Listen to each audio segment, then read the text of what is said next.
My last story has to do with someone so terrifying that the church has tried to ban him from society for centuries. Someone who has been called the evil Santa. That's right, baby. I'm talking about Krampus. And no, it has nothing to do with your period, because I thought the same thing.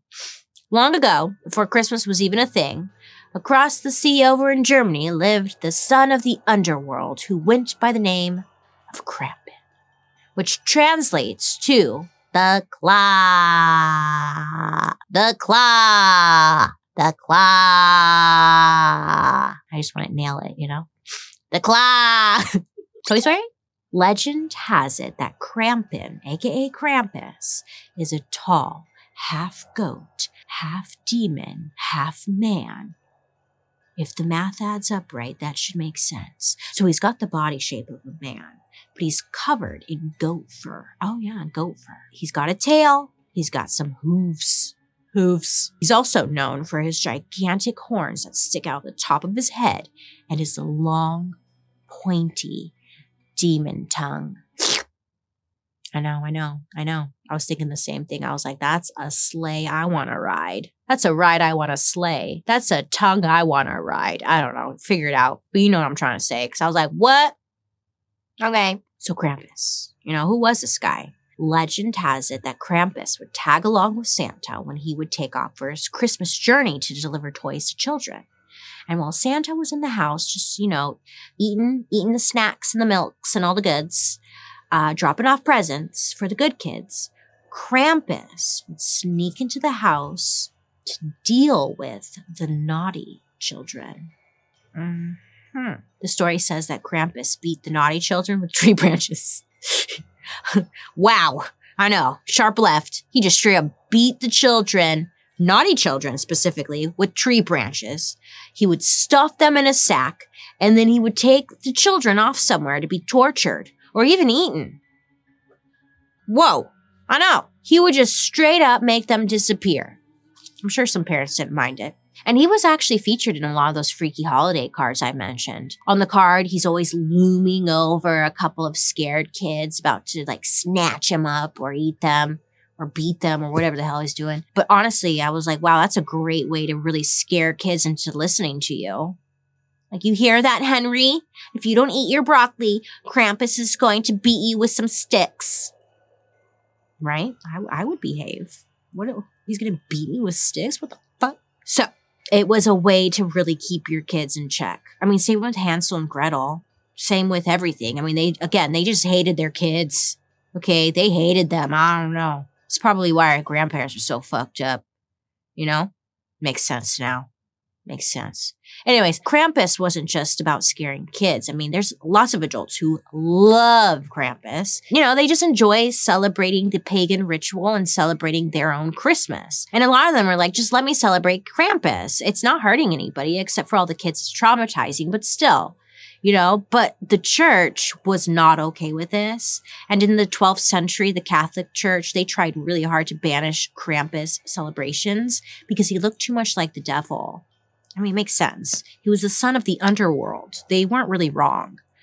But they failed. We all know when you tell someone they can't do something, it's just going to make them want to do it even more. So people continued celebrating Krampus, even to this day. And Krampus has been having kind of a comeback lately. I think for a while, really. There's been movies about him. There's been lots of stuff about Krampus. And some buzzkills in Europe have still been trying to get Krampus celebrations banned for years. And will probably continue forever because to them, it reminds them of the devil. And people just want to turn their eyes to Jesus and ignore everything else, So where's Krampus today? Well, people in Austria and other parts of Europe, they still celebrate him, and the celebrations sound wild. First of all, people get really drunk, which is great. Then they put on fur suits because, Krampus was half goat, half man. A lot of them paint their faces to look all demonic. They also carry around wooden masks that look like Krampus, and it's kind of like a masquerade ball, but way more creepy and stuff, but fun. Then they put cowbells around their neck, and they'll chase people around town, just scaring them. And I love it. It's just a whole commitment to the Krampus thing. And it sounds fun. No gifts though, huh? Just scariness. I love it.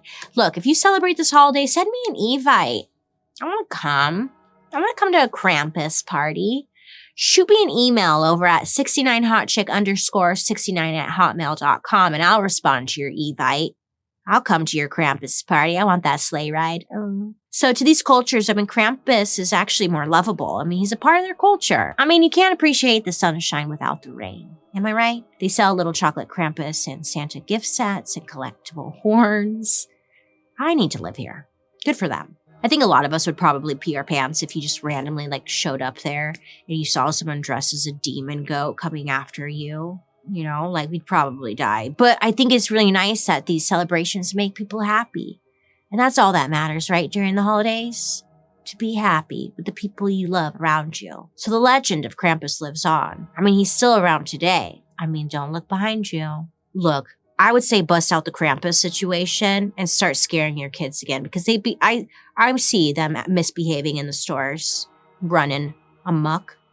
Yeah, you call Auntie Bailey over and I'll scare the children with my Krampus story. But you better listen to your mother or you're gonna get beat with a stick from a demon child, a human baby, you goat, Krampus. Here in America, we're boring. We don't like the morbid stuff. It's so boring. We don't like Krampus. We have Elf on a shelf. What does he even do? He's watching you, and then what? Moves around? Cool. If you really want to scare your kids into acting right, tell them about Krampus.